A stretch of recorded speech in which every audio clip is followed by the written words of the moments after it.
Hello, I'm Michael Webster, and this is my friend Catherine Hungerford and my wife Leon Bicey, whom I like to refer to as being the resident keyboard artist.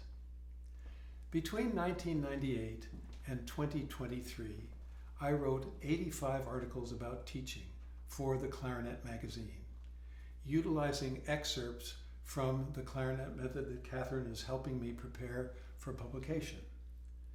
That method has two important precepts. The first is introducing techniques one at a time in a logical order to create good habits. And the second is interspersing high-quality musical examples with technical exercises. Julianne Kirkdoyle and Jessica Harry have encouraged me to select a few of these articles for wider distribution by making short videos, and this will be the first of that group. I've chosen the article called Introducing the Right Hand from Volume 26, Number 3, June 1999. The first four articles accomplished setting the embouchure firmly, sustaining the air column, and playing the notes of the left hand slurred without any use of the tongue.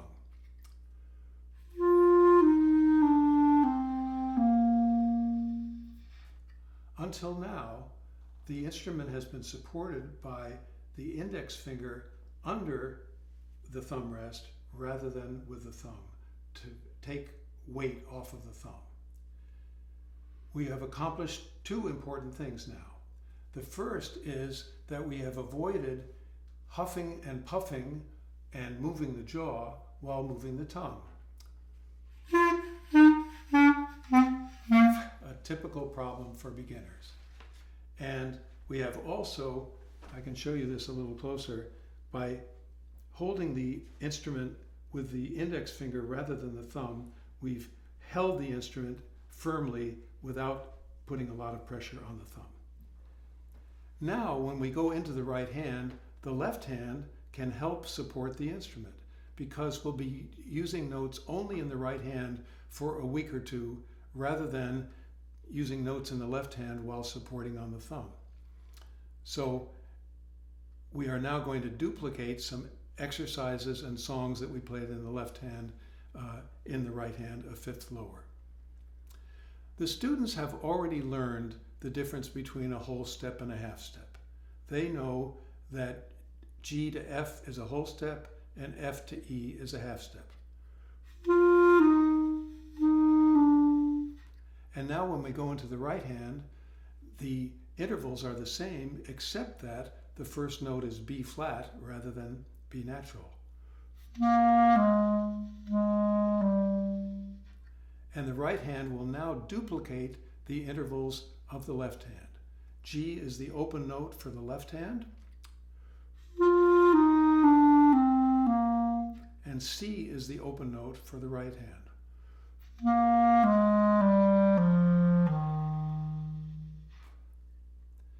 Now we'll talk about the proper position of the right hand.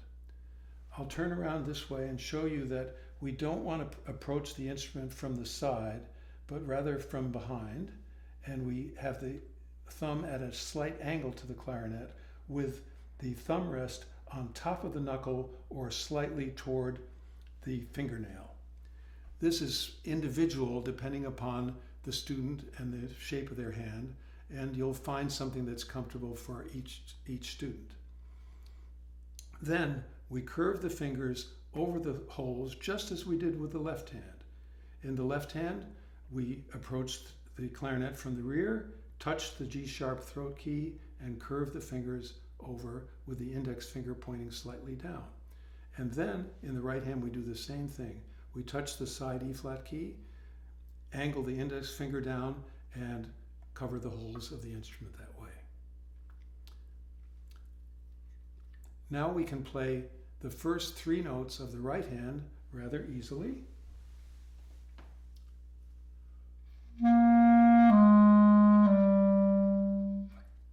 And pretty soon, Leon will rejoin us while Catherine and I show you a lovely little lullaby that actually uses just those 3 notes as the melody.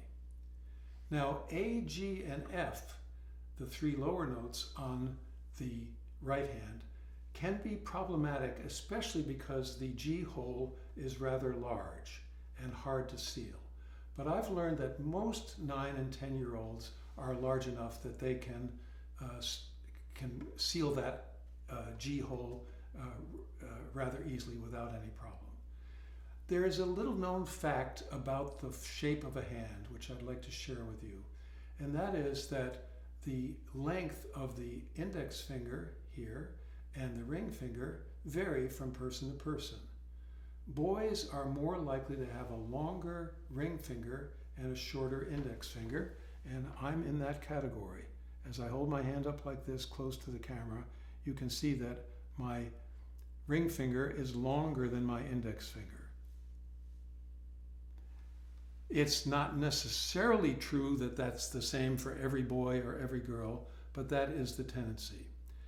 And having a long ring finger is helpful to play the clarinet because it makes it easier to reach that large G hole. But what if you don't have the long ring finger?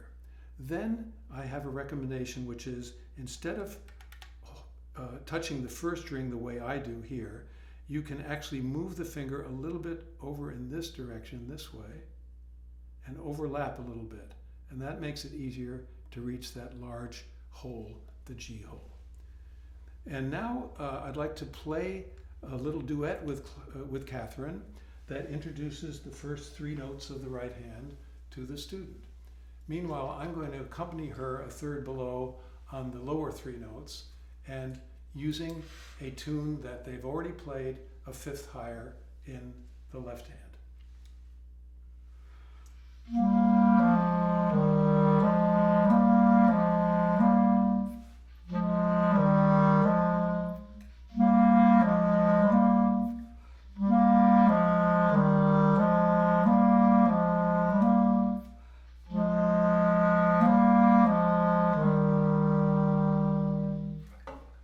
I like teaching students compositional devices as they learn.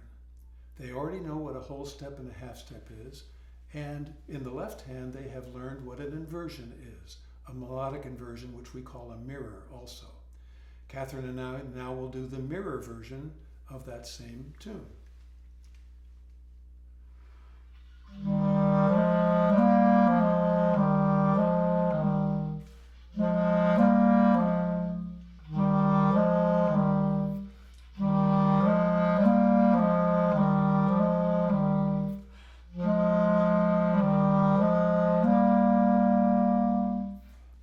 Ready to play a couple of songs that we've learned. There was a song in the left hand called the Happy Song, and I'll get that up here on my music stand. And I will play I'll be the student playing in the right hand. Catherine is now the teacher playing an accompaniment in the left hand, which is playable by the student, but at this point the student is working on the right hand. So this is the Happy Song with me being the student and Catherine being the teacher.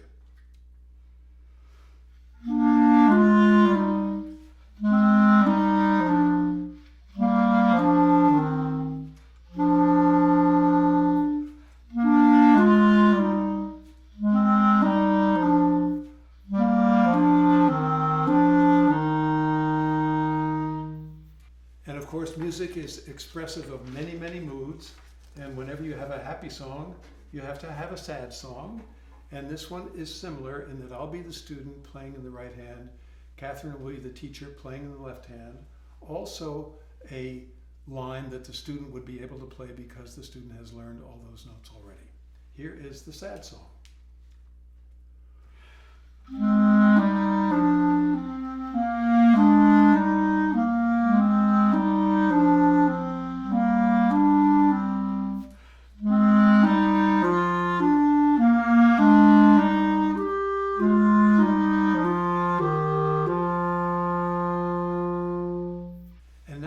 To play for you the lovely little melody that I mentioned previously. It's called Sleep, O My Beloved Son, originating in North America, and it has this very simple, lovely melody that has just the three notes, C, B flat, and A. And I'll be the student playing those three notes. In the meantime, I would like to introduce to the students at this point the concept of dissonance. And I like to compare dissonance with food.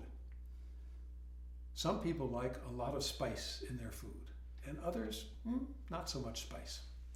Some people like a lot of dissonance in their music, and others not so much. But eating would be very boring with no spice at all, and music would be very boring with no dissonance at all. So toward the end of this, we will hear the two clarinets playing in a half step, a dissonance that is resolved very quickly, and the students will have their first experience with something dissonant.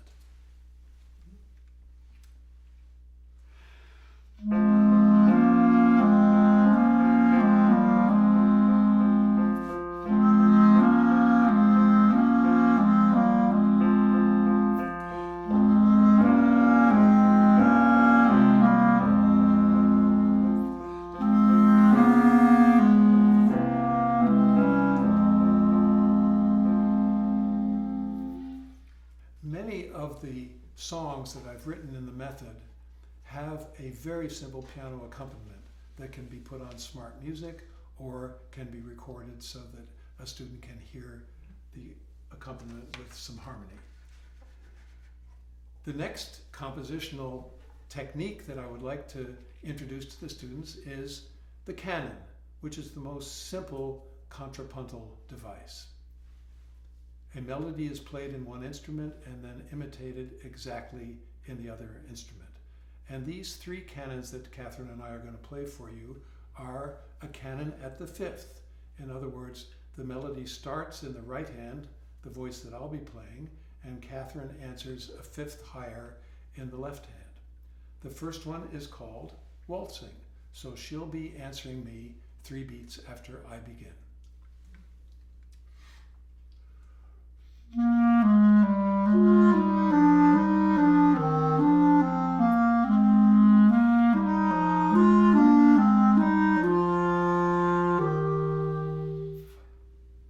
The second one is called marching, and she'll be answering 2 beats after I begin.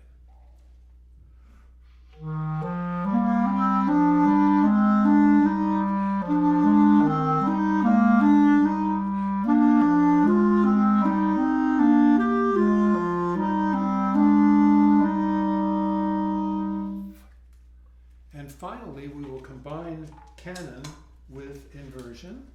I'll change my page here. Once again, this will be a canon at the fifth, and I begin with the melody going up. Catherine answers with the melody going down.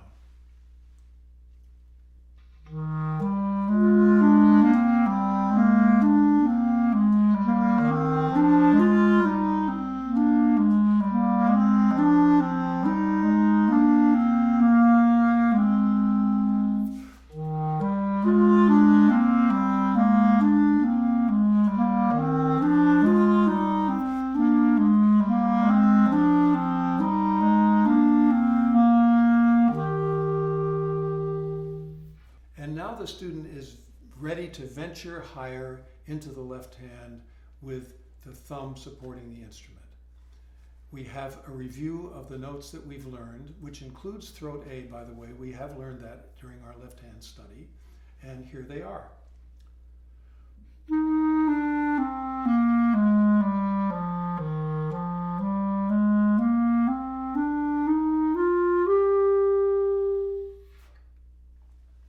And now we're ready to give you the grand finale of this presentation. This is a round, which can be played by innumerable clarinets. For example, if you have a beginning class of a dozen clarinets, they can play it in 12 different voices. And this does utilize the left hand and the right hand with the thumb in its appropriate position under the thumb rest. We have only 3 voices to offer today. I'll be voice number 1, Leon will be voice number 2, Catherine will be voice number 3. This is a round, which of course is a canon, but one that can go perpetually.